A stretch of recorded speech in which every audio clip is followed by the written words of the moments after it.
এবং ওইটা দেখে আমাদের ভালো লাগে যে একটা পরিবারের কি নিয়মানুবর্তিতা, মানে একটা পরিবার কিভাবে চলে সারা দিন। বাবা মাকে শ্রদ্ধা করা, প্রত্যেকটা গুরুজনকে শ্রদ্ধা করা। একটা ঘটনা বলছি, এই যে আমরা কেন ঠাকুরের দীক্ষিত। এক গুরু ভাই এক প্রফেসরের কাছে গেছেন, সে কলেজের প্রফেসর টিচার, তার কাছে গিয়ে বলছেন আপনি এই যে দেখবেন চারিদিকে শুনতে পাওয়া যায় যে দীক্ষা দীক্ষা নিয়ে, তো বলছেন যে আপনি আমাদের গুরুদেবের দীক্ষা নেন, ঠাকুর হচ্ছে ব্রহ্ম। এই যে বলেছে, আর তিনি টিচার প্রফেসর, তো সঙ্গে সঙ্গে উল্টে প্রশ্ন করছেন, আচ্ছা আপনি যে বললেন যে ঠাকুর ব্রহ্ম, ব্রহ্ম মানে কি? বলে ফেলেছে, আমরা তো অনেক কথাই বলে ফেলি, তো তিনিও বলে ফেলেছেন সেই গুরু ভাই, এবার আর বলতে পারছেন না, আমতা আমতা করছেন। তো আমাদের একজন সলিউশন টিচার আছেন, তিনি হচ্ছেন দেওঘরে। তো আমরা যখন কিছু না পারি তখন বলি যে ওই বাঁদিকে, ঠাকুরের বাঁদিকে যে ফটো আছেন শ্রী শ্রী আচার্যদেব, বর্তমান আচার্যদেব, তখন আমরা বলি যে দেওঘরে চলুন আচার্যদেবের কাছে, আপনি আপনার উত্তর পেয়ে যাবেন। সবাই বলি যখন আমাদের সাধ্যের বাইরে চলে যায় সেই উত্তর দিতে। তো উনি বলছেন যে আপনি যদি আমার সাথে পারেন একবার দেওঘর চলুন, আচার্যদেবকে আপনি এই প্রশ্ন করবেন, হয়তো আপনি উত্তর পেয়ে যেতে পারেন। তো সেই প্রফেসর রাজি হয়েছে যে ঠিক আছে চলুন, আমি জিজ্ঞেস করব আপনার আচার্যদেবকে যে ব্রহ্ম মানে কি। তখন আমি যে ঘটনাটা বলছি সেটা বহু বছর আগে, তখন লীলা করছেন শ্রী শ্রী বড়দা, তখন দেওঘরে লীলা করছেন শ্রী শ্রী বড়দা। তো দেওঘর গেছেন, বড়দা বসে আছেন। যখন ট্রেনে যাচ্ছেন তখন সেই গুরুভাই প্রফেসর স্যারকে বলেছেন যে আমি যখন আপনাকে বলবো আপনি তখন যেন প্রশ্নটা করবেন, আমি আপনাকে ঠিক সময় মতো বলবো, আমি বুঝে বলবো। তো শ্রী শ্রী বড়দার সামনে বসেছেন, সময় মতো হয়েছে, তখন ইশারা করছেন যে বলুন আপনার প্রশ্নটা বলুন। তো সেই প্রফেসর স্যার কিছু বলছেন না, শুধু তাকিয়ে আছেন শ্রী শ্রী বড়দার দিকে। এইভাবে চলতেই থাকছে, উনি 3 বার 4 বার ইশারা করছেন বলুন আপনার প্রশ্নটা বলুন, উনি চুপ করে তাকিয়ে আছেন। সময় হয়েছে, শ্রী শ্রী বড়দা উঠে পড়েছেন। যখন উঠে চলে গেছেন তখন সেই গুরুভাই দাদা বলছে যে আপনাকে এতবার ইশারা করলাম, আপনি বললেন না প্রশ্নটা, আপনার প্রশ্নটা বললেন না। সেই প্রফেসর তখন উত্তর দিচ্ছে, আমি আমার প্রশ্নের উত্তর পেয়ে গেছি, আমাকে আর প্রশ্ন করতে হয়নি, আমি চলুন শ্রী শ্রী ঠাকুরের দীক্ষা নেব। একবার চৈতন্য মহাপ্রভু তখন নবদ্বীপ ধামে লীলা করছেন। চৈতন্য মহাপ্রভুকে একজন জিজ্ঞেস করলেন যে আচ্ছা আপনি যে এত ধর্মের কথা বলেন, ধর্ম মানে কি? ভালো করে শুনবেন। তো বলছেন যে ধর্ম মানে কি? চৈতন্য মহাপ্রভু বলছে ধর্ম মানে, বলছে শোন, বলছে গঙ্গার ধারে যাবি, দেখবি একটা লোক অনেক কটা তেলের ড্রাম নিয়ে তেল বিক্রি করছে, তাকে গিয়ে জিজ্ঞাসা করবি যে ধর্ম মানে কি। তো সেই দাদা, চৈতন্য মহাপ্রভুর আদেশ, চৈতন্য মহাপ্রভু বলেছেন সেই কথা মানতেই হবে।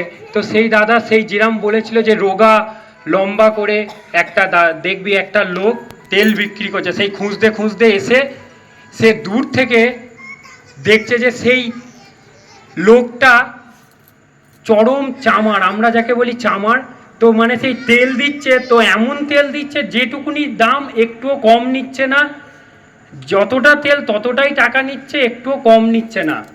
তো সেই লোক তখন মনে মনে ভাবছে যে চৈতন্য মহাপ্রভু কার কাছে আমাকে পাঠালো, এ তো মানে চামার, এ তো প্রচুর কিপ্টে, মানে কাউকে দয়াই দেখাচ্ছে না, এ আবার ধর্মের কথা কি বলবে। তো সেই লোকের কাছে না গিয়ে সে আবার ফিরে গেছে চৈতন্য মহাপ্রভুর কাছে, দিয়ে বলছে আপনি কার কাছে পাঠিয়েছেন মশাই, ও ধর্মের কথা বলবে, ও তো মানে ওকে যা দেখলাম ওর মতো মানুষই হয় না। দিয়ে বলছে তুই ঠিক লোকের কাছে গেছিস তো? বলছে হ্যাঁ আমি ঠিক লোকের কাছে গেছি, আপনি যেরম বলেছেন পাতলা করে লম্বা করে লোকটা। দিয়ে বলছে আচ্ছা, বলে তুই আবার যা ওর কাছে, দিয়ে ওকে গিয়ে বলবি যে চৈতন্য মহাপ্রভু বৃন্দাবন চলে যাচ্ছে, কানে কানে গিয়ে বলবি। সেই লোক আবার এসছে, তো সে তেল বিক্রি করছে, কানে কানে গিয়ে বলে চৈতন্য মহাপ্রভু তো বৃন্দাবন চলে যাচ্ছে। ব্যাস, যেই বলেছে সঙ্গে সঙ্গে তার সেই যে ওই চামার যে দেখেছে, সেই কিছুক্ষণ আগে সেই লোকটাকে টাকার জন্যে সে এরকম আচরণ করছে, সেই সব কিছু তেলের ড্রাম টাকা সব ফেলে দিয়ে ছুট, চৈতন্য মহাপ্রভু বৃন্দাবন চলে যাচ্ছে, কই আমি তো জানি না। সঙ্গে সঙ্গে ছুটছে, সেই লোকও পেছন পেছন ছুটছে। চৈতন্য মহাপ্রভুর সামনে গিয়ে সেই লোক বলে আপনি বৃন্দাবন চলে যাচ্ছেন? তখন চৈতন্য মহাপ্রভু সেই দ্বিতীয় লোকটাকে বলছে যে এই হচ্ছে ধর্ম, এই হচ্ছে গুরুর প্রতি ভালোবাসা। এই যে এখানে আজকে মণ্ডল গ্রাম থেকে মেমারি থেকে মানুষ এসছে শুধু একটাই কারণে, ঠাকুরকে ভালোবাসে বলে। আর ঠাকুরের পছন্দ হচ্ছে এই সৎসঙ্গে এলে ঠাকুর খুশি হয়। ঠাকুরকে খুশি করাই আমাদের জীবনের লক্ষ্য। দেখবেন একটা কথা, আর একটা কথা বলে শেষ করছি, দেখবেন কেন আমরা ঠাকুরকে ধরে চলি, কেন আমরা ঠাকুরকে ভালোবাসি। দেখবেন গোয়ালা অনেক গরু নিয়ে মাঠে যায়, গরু চড়াতে যায়, তো সেই গোয়ালার 10টা গরু ধরুন আছে, রাত্রে যখন রাত হয়ে এলো, সন্ধে এলো, দেখলেন সেই গোয়ালা দেখলো যে 9টা গরু ফিরে এসছে, একটা গরু ফিরে আসেনি। সেই গোয়ালে কি চুপ করে বসে থাকে বাড়িতে? সে সেই গরুটাকে খোঁজার জন্য ছুটে বেড়ায়। সেই রকমই ঠাকুর আমাদের মাথার ওপর আছেন, ঠাকুর আমাদের সেইভাবে রক্ষা করেন, ঠাকুর আমাদের সেইভাবে নিয়ে চলেন, সেটা আমরা অনুভবে বুঝতে পারি। এই যে ইষ্টভীতির কথা ঠাকুর বলেছেন, দেখবেন ইষ্টভীতি নিয়ে মিডিয়াতে, ফেসবুকে, হোয়াটসঅ্যাপে প্রচুর বদনাম, প্রচুর অনেক কথা ওঠে। তো ইষ্টভীতি জিনিসটা কি আমরাও দেখি, কিন্তু আমাদের কোনো কিছু মনে হয় না। কেন মনে হয় না? একদিক থেকে যে চোখে দেখা হয় সেটা ঠিক, কিন্তু যারা ইষ্টভীতি করে এটা হচ্ছে অনুভূতির ব্যাপার। যেরকম বোঝানো যায় না যে বাবাকে ভালো কেন বাসে ছেলে, বাবা কেন ছেলেকে ভালোবাসে, একজন স্বামী স্ত্রী কেন ভালোবাসে, দেখানো যায়, বোঝানো যায়। কোনো পুত্রকে যদি বলে তোর বাবাকে কেন ভালোবাসিস, কোনো পিতাকে যদি জিজ্ঞেস করে তোমার সন্তানকে কেন ভালোবাসো, কোনো উত্তর আছে? এর কোনো উত্তর নেই। এটা একটা অনুভূতি, এটা একটা ভালোবাসা। তো সেরকমই এই ইষ্টভীতি ঠাকুরকে দিতে দিতে আমরা বুঝতে পারি যে আমাদের মধ্যে কিছু একটা হচ্ছে, কিছু যেন একটা পাচ্ছি, কিছু একটা যেন রস পাচ্ছি। সেই জন্যে আমরা ঠাকুরকে মাথায় করে নিয়ে চলি। এটা অনুভূতির ব্যাপার। সবাই ঠাকুরকে মাথায় করে নিয়ে চলেন, দেখবেন সবার ভালো হবে। জয় গুরু। তোমায় পার আনন্দ তাই তো জানে না,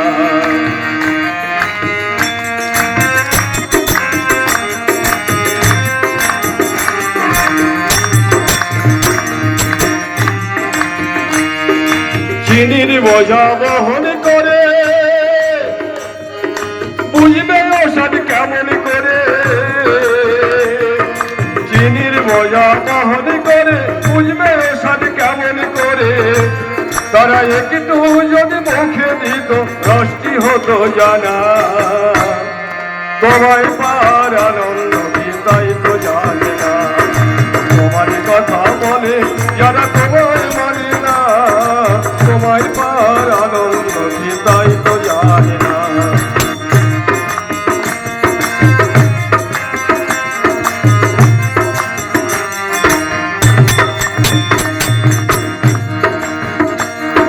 তোমার ধানের নীরবতা কেমন সুখের জানে না তা, তোমার ধানের নীরবতা কেমন সুখের জানে না তা, প্রেমের কি যে মধুর যাতা, প্রেমের কি যে মধুর যাতা, তারা কিছুই বোঝে না, তোমায় পার আনন্দ তাই তো জানে না, তোমার কথাই বলে যারা তোমায় মানে না, তোমায় পার আনন্দ তাই তো জানে না।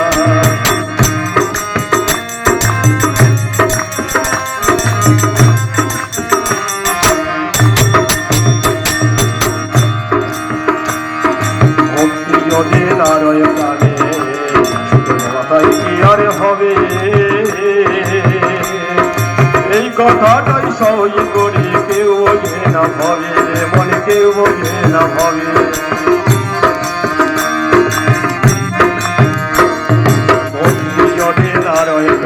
কথায় কি আর হবে এই কথাটাই সহজ করি কেউ বোঝে না ভাবে মনে কেউ বোঝে না ভাবে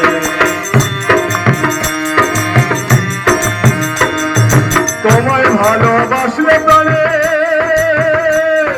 বাঁধন সেরা শান্তি আনে তোমায় ভালোবাসলে প্রাণে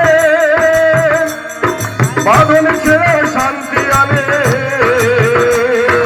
নিত্য তোমার সেবা বিনে নিত্য তোমার সেবা বিনে কৃষ্ণ মেটে না তোমায় পার আনন্দ তাই তো জানে না দয়াল তোমার কথা বলে যারা তোমায় মানে না তোমায় পার আনন্দ তাই তো জানে না তোমার কথা বলে যারা